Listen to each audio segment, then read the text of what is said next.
Here's a quick tip for all things geolocation and BricsCAD. I've got the geomap image shown, and so I'm going to change this. So we need to go to Geo, remove geographic location because I want to change it, so we want to remove it first.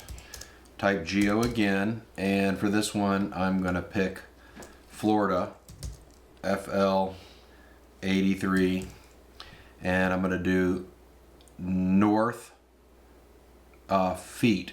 Where's north? North feet. And we have a little an Excel document with the state plane coordinate systems that we use most around the southeast. As I mentioned in another video, make sure that is checked. Should be checked in our template, and then just hit OK.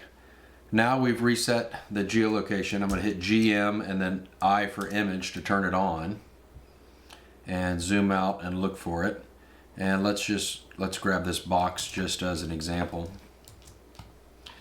And let's say we were doing a project down here near Mexico Beach, or near this airport, and we're going to do something right there.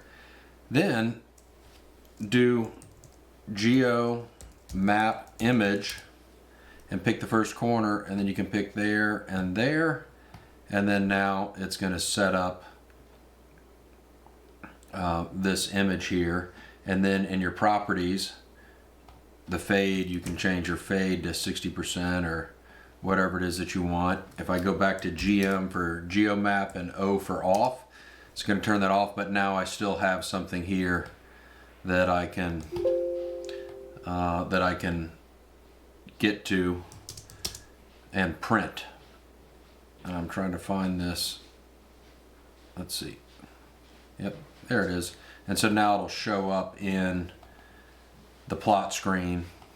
But that command was geomap image, and that's to create the image that shows up in the plot. The geolocation, or just simply geo, is to set the geographic location, and then geomap, or GM, is the command to turn the aerial on or to turn it off, GMI.